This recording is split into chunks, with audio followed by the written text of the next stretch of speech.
What we want to do today is to give you an idea of layout. This is a piece of the overall facility thought process for you guys to understand. This is a 60-acre site, and part of the textbook will explain to you how you pick out sites, how much acreage is required per school size.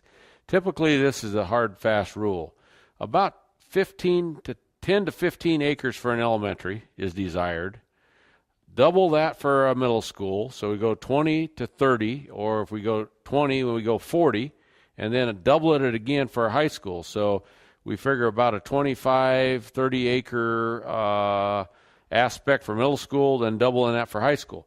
This is 60 acres. What we do in the Middleton School District is say this: we want about a 15-acre site for our elementaries, 30 acre for a middle school, and 60 again for a high school. Remember, doubling as you go along.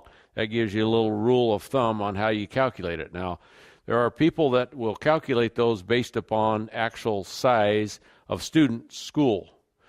I say myself, if we're running a high school, regardless of whether we are A4, 3A, 2A, there are certain ingredients you need. So, interesting enough, the site process itself is pretty clearly delineated in that book on how to do it. I'm not going to go through that with you today. What I want you to know, though, that before a piece of property is purchased, you need a program to say what it is you intend to put onto that property. Good example is this high school. When I came into the district, we passed a bond issue for upgrading every school, and then the board said to me, the next thing we want you to do, Rich, is plan a high school. So I worked and put an educational program out, which is called a Building Capacity Ed Spec. That goes through and lists in clear format every facility space within this high school. How much room, what size of rooms, where they are located in conjunctions to adjacencies. When we hired an architect then, and we gave them that was a great aspect for them that says, I'm 20% on the way for design because my conceptual is done and my ed specs is done, which is space program. This particular site is not ideal as there could be. And I say that because a square gives you flexibility that a rectangle does not. However, when this was purchased, it met the ingredients as we wanted. Easy access on two roads. This particular road is Willis Road, has good flow. Emmett on good access and flow. What you don't want to do is get a piece of site of property, which some of these high schools exist this way. There's one that we have in Idaho that's one way in, one way out. Takes you about 40 minutes after school to get out because all the flow comes in and out. And all the traffic, which is faculty, parents, busing, everything comes out the same flow.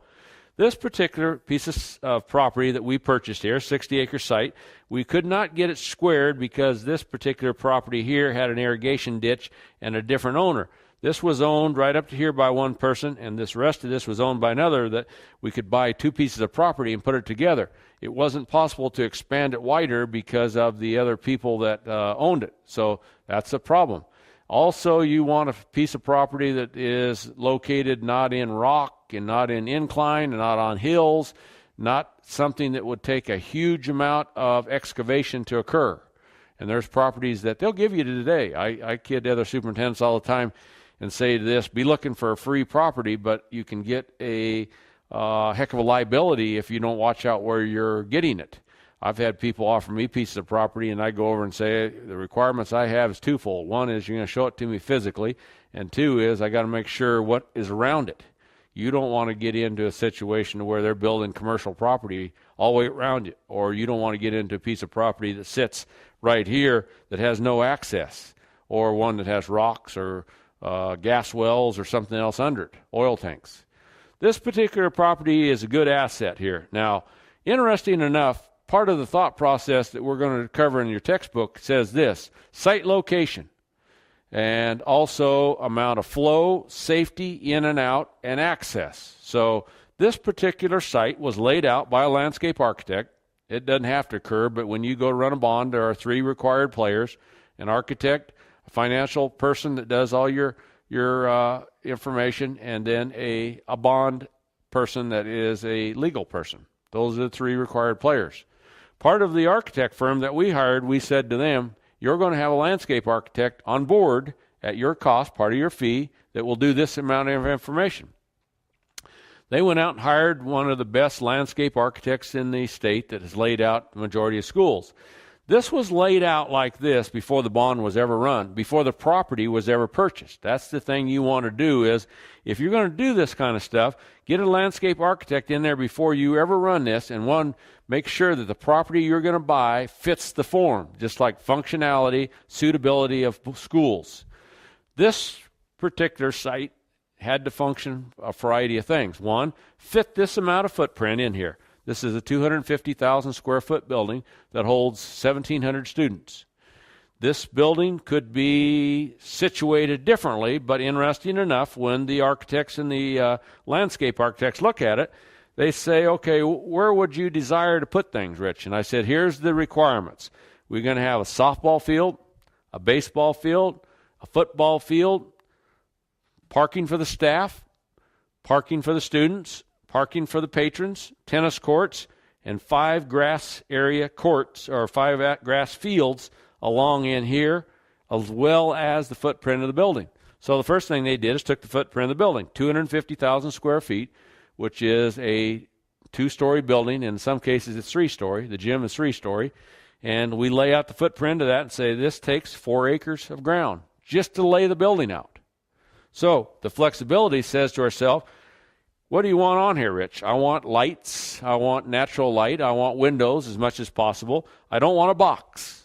I go through and look at schools and there's a box. What that tells you is that the half or more of those buildings have no exterior windows to those. Is that good, bad, or indifferent? That's a call you're going to make. So we lay this building out, and you can see this longer.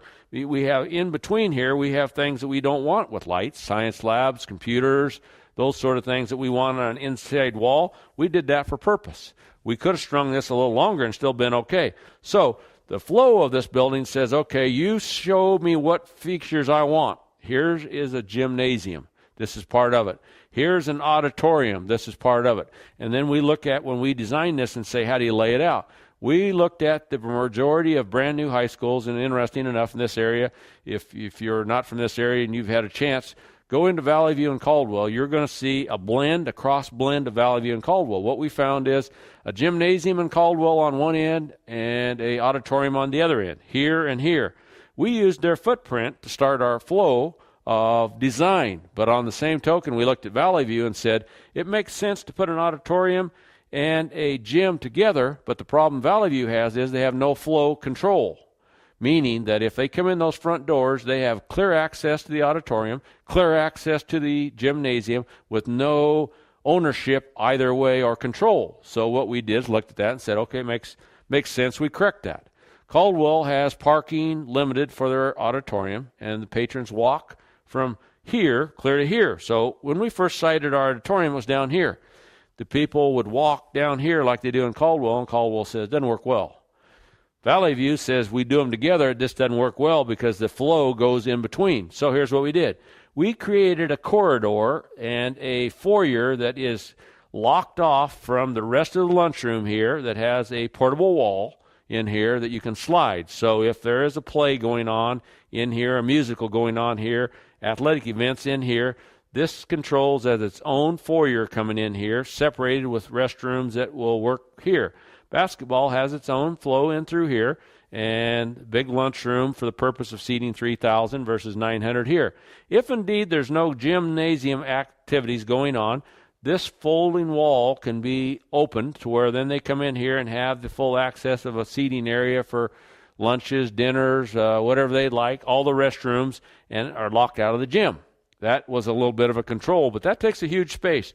You look at the amount of space that those two take there, and that's about half of the rest of your school. That layout's important. Other things will be that are of high consideration are safety flow.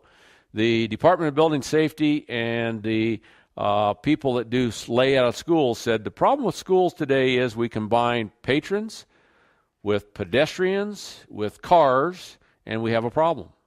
We had a problem right here in our existing campus with our middle school and high school, in that the cars all came in where the buses did. The buses all came in where the kids were. The kids came in where the faculty were. We had one huge problem that was going to create a safety.